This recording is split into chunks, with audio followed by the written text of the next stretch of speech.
Welcome back to the channel. I've got a nice little mic here and I've got a webcam there. So hopefully the quality is a bit better for you guys. So stick around for weekly videos. They're hopefully going to be getting better each week. So just hit that subscribe button down below. Yesterday, of course, we played Aston Villa away and lost, which wasn't ideal. 3-1 in the end. Thought we started quite well, but got a bit worse towards the end, especially the second half. Was not ideal. But it got me thinking, Milos Kerkez, is he better as a left back or is he better as a left winger? Because of course he was playing on the left wing for the majority of the game against Aston Villa. So, where is he better? That's what we're going to be looking at. But yeah, as I say, just make sure you subscribe down below. It will really help me out. So let's get into it.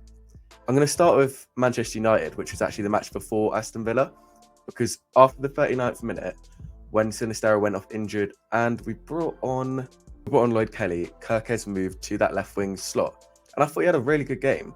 I thought that his speed, which he already had as an attacking left back, really allowed him to excel as a left winger, as a wide winger, which I think is something that Iraola likes to play with. He had 4 shots, very impressive. He even hit the bar, the underside of the bar with that header, and the follow-up one went over. But, you can see him getting into these really dangerous positions. He created created 1 big chance, read that wrong, which, again, he's a very creative left back. So as a left winger, it's not surprising that he can do this. And then obviously Aston Villa, he started at left wing, and that was yesterday. This was before the 60th minute. So 60th minute, Senesi got brought on. Senesi got brought off, and we sort of jiggled things around a little bit. Kelly went back to centre back, and Kerkez into left back. But again, I thought it was a really positive performance from him as an attacking player, which he obviously plays attacking a lot, but never plays as an attacker. And he won that penalty. And I think it really displays what he can bring to the team. You can see here, he makes this really long run from deep. There's Cliver on the ball there to play it off to him. So he gets into this position here after making the run. It's a great option because the right back has been drawn in here with Cliver, and Kerkez has got loads and loads of space to run into. But I think it's here that displays really why he can be a left winger, whereas most fullbacks couldn't. And it's this point he's faced one-on-one with the defender, Matty Cash. And Matty Cash is a good defender. He's a Poland international. He's had a pretty good season. But Kerkez taps it past him, as we all know, and Cash completely takes him out. And the ability to beat a defender one-on-one like that is really good. And I think we've seen it from Kerkez in previous games. Against Manchester United, I think we saw it twice. He comes up one-on-one with the right back, and against Manchester United, he went around the outside, and he had a shot, and he had tried to cross it in. This time he's cut in the middle, he's won a penalty, but even if he hadn't won a penalty, he would have beaten Matty Cash and got in another really good position. I think that Kerkez can be a very good winger because of these attributes that he's used at left back before and has potentially harmed us by being too attacking, has really, really helped him as a left winger. He created 2 chances yesterday. Again, very good numbers, to be honest. If we look at him from the post 60th minute, I also think that this supports the argument that Kerkez should be a left winger because we looked really exposed, especially I'd say after Villa got the second goal, before they got the third, and after they got the third, of course, they overran us, to be honest. I think it was partly to do with the midfield because they seemed to be able to cut for us really quickly. Ryan Christie maybe being a bit tired, but aside from that, Kerkez at left back, I think, is part of the problem there because as a left back, Kelly is much better. Kelly is obviously a defensive left back and Kerkez is an attacking left back. So that's what you'd expect. But I still think that Kerkez was partly at fault for yesterday as a defender.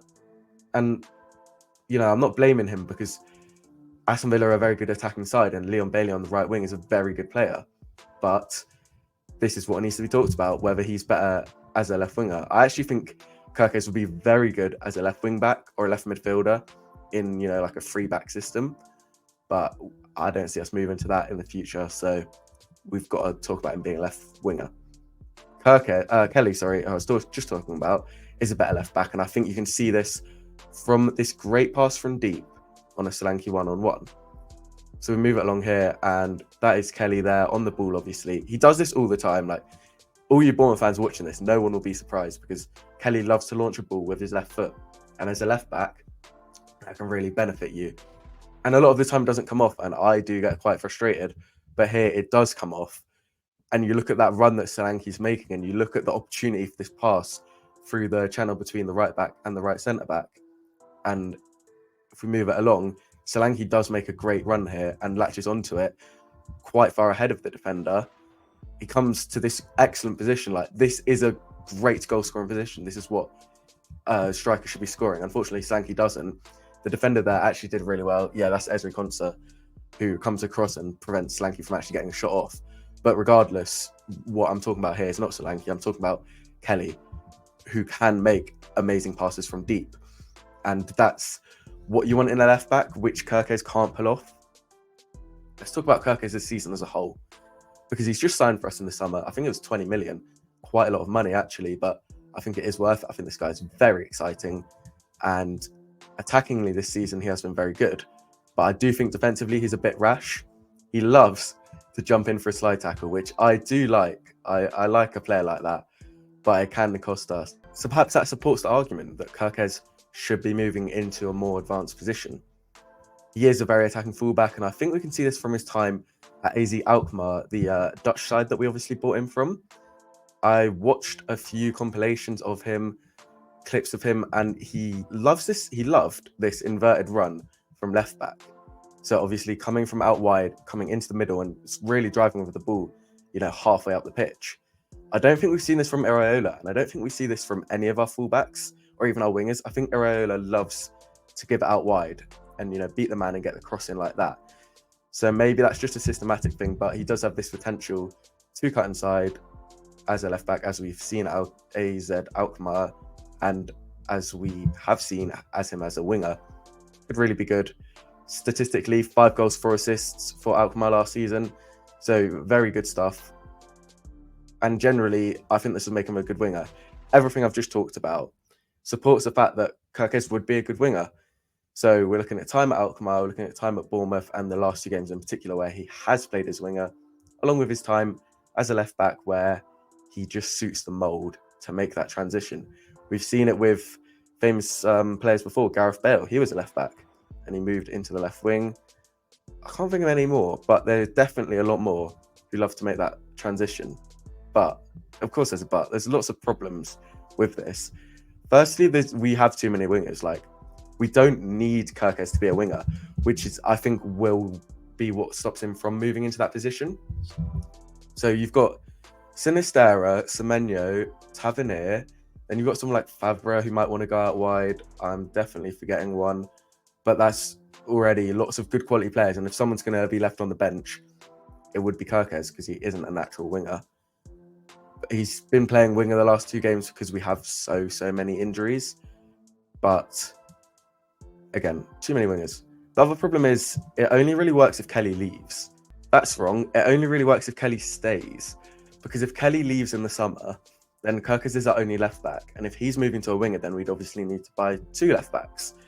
But I think if Kelly does leave in the summer, this opens up an excellent opportunity for Milos Kerkez to be a starter for us for the next however long. It could be like 10 years, like Adam Smith. And I think that was the idea when we bought Kelly. That's why he's been bought in. So if Kelly stays, yes, I'm perfectly happy for Kelly to be our long-term left back and Kerkez to move into a wing position. But I don't really see that happening. So comment what you think. I think that the reason I'm making this video is not for next season, because we don't know what's going to happen with the Kelly situation.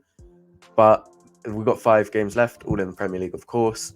Would you be playing Kerkez in that left wing position to see what he's like when Kelly's starting as the left back? Kerkez could struggle for minutes. Sinisterra, I don't think is going to be back for the season before it's over.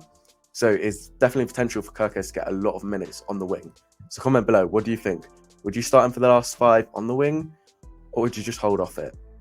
Thank you very much for watching. Make sure you subscribe for weekly videos, and I'll catch you guys later.